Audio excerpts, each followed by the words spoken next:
Hola, buenos días al equipo y a la audiencia de la radio. Bueno, agradecidos como siempre por la predisposición, Soledad, para charlar No, con por favor. nosotros.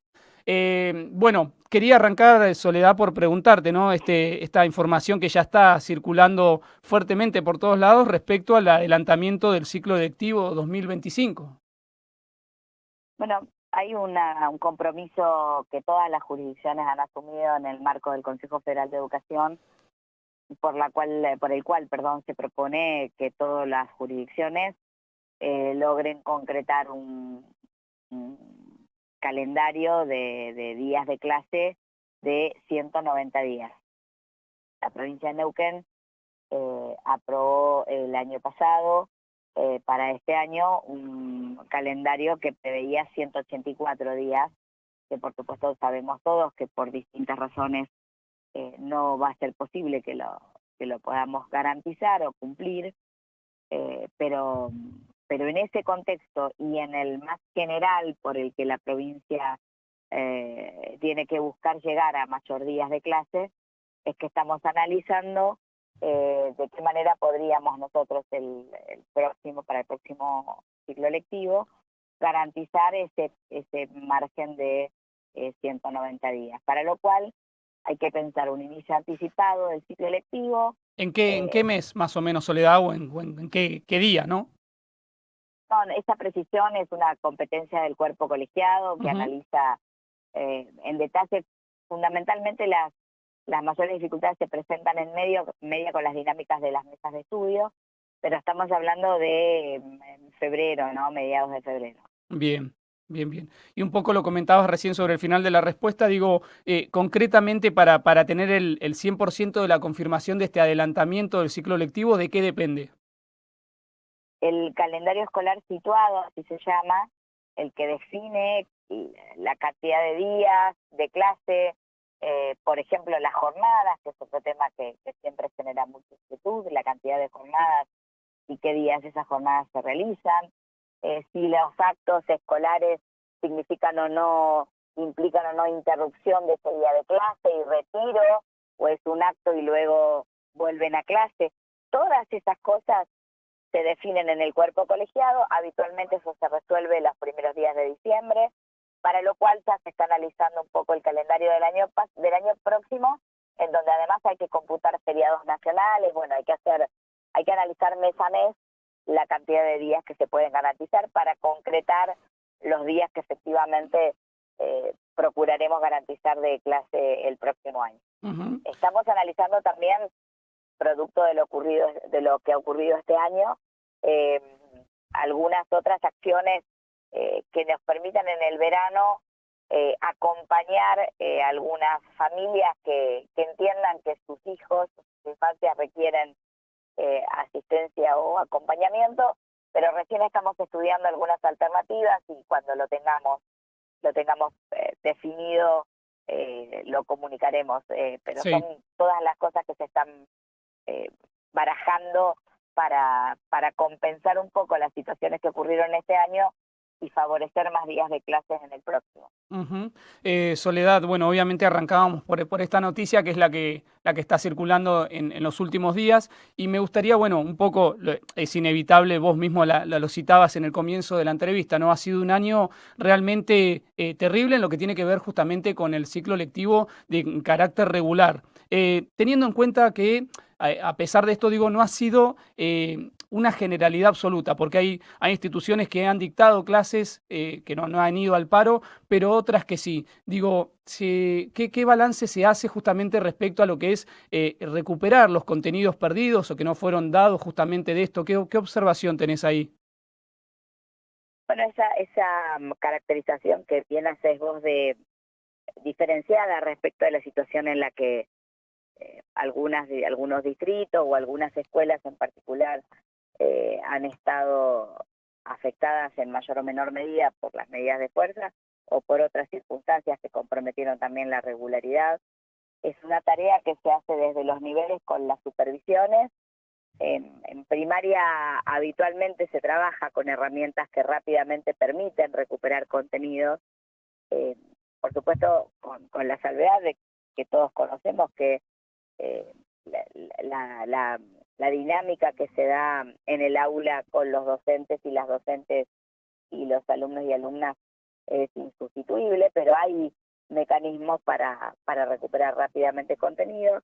Se trabaja regularmente en eso, estamos trabajando con eso. Tuvimos una reunión con la jefa de supervisores de primaria en los primeros días de la semana, y le estamos pidiendo de alguna manera una lectura, una evaluación. En media tiene otra complejidad, pero bueno, se trabaja desde los niveles con los equipos supervisivos y los equipos directivos. Ujú. Teniendo en cuenta esto que estábamos hablando, ¿no? Bueno, el tiempo perdido, si se quiere de alguna manera, con esta salvedad que hacíamos y que vos me respondías, quisiera consultarte cuál es el balance que vos hacés hasta el día de hoy, justamente de la gestión en curso, teniendo en cuenta lo que ha sucedido este año.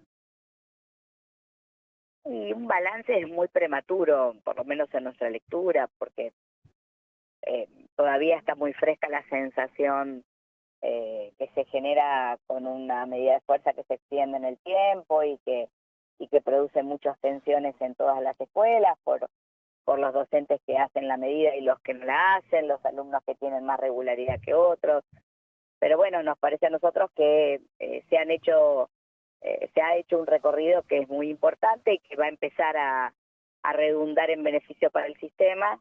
Hemos tomado decisiones que sabíamos que eran muy complejas y que podían aparejar situaciones como las que atravesamos, pero nos parecía que eran decisiones que había que tomar frente a algunos indicadores que requerían que pensáramos herramientas para transformarlos. Se han incrementado sensiblemente la inversión en partidas de refrigerio y de comedor, se ha invertido de manera inédita, porque es la primera vez, en garantizar recursos para material didáctico para distintos niveles.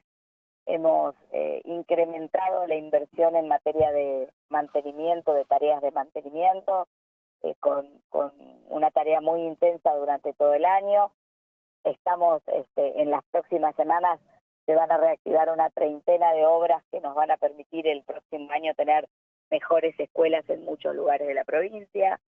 Y hemos trabajado en un área que es muy sensible, que es el área de salud ocupacional, en la que hemos puesto en marcha una batería de decisiones que esperamos que para fin de año nos permitan mostrar una mejora en los indicadores de los niveles de ausentismo en el sistema educativo, tanto sea de docentes como de auxiliares. Sí, sí.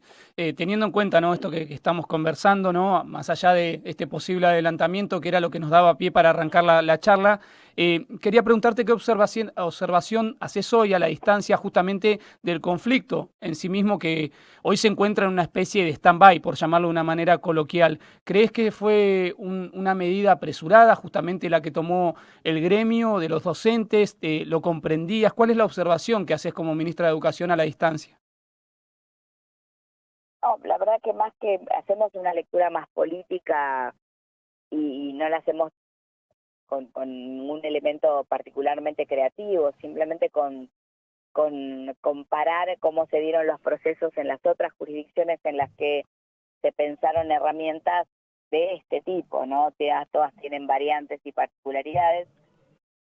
Sabíamos que era una medida cuando el gobernador y el ejecutivo decidimos la promulgación y la reglamentación de la ley que crea el Fondo de Estímulo. Sabíamos que se iban a generar una situación de tensión y que iba a haber una discusión con el sindicato. También, como pasó en otras jurisdicciones, entendíamos que un camino para derivar alguna alternativa de solución tenía que ver con la judicialización, que es lo que finalmente cualquier ciudadano puede hacer frente a una legislación que entiende que le perjudica, como lo afirmaba el sindicato. Obviamente nosotros decimos que no hay ninguna afectación a ningún derecho desde el momento que no se compromete el régimen de licencias, no se modifica el régimen o el acuerdo salarial de la mesa de marzo.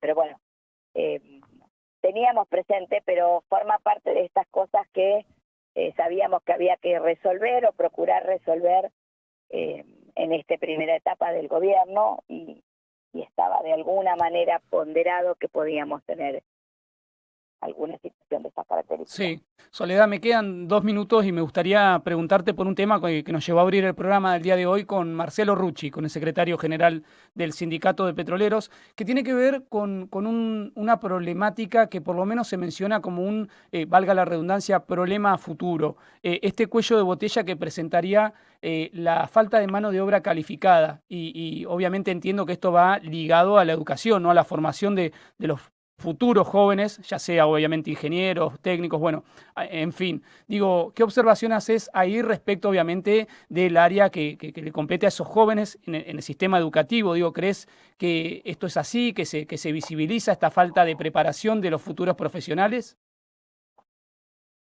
La verdad que hay pocos elementos estadísticos o precisos como para decir, es una afirmación que podríamos presumir cierta, porque es algún reclamo que recibimos de las empresas y demás. Pensar cómo se articula el mundo del trabajo en general, no solo respecto de la industria, con los perfiles de formación del sistema, claro que es un desafío que el gobierno tiene, por eso el Neuquén Emplea se propone sistematizar la información de todas las personas de la provincia que hoy no tienen un trabajo formal, y a la luz de la demanda del sector privado, pensar alternativas de capacitación para que puedan tener un mecanismo de inserción laboral más rápida, y a ese esquema, por supuesto, hay que sumarle lo que tiene que ver con la educación formal.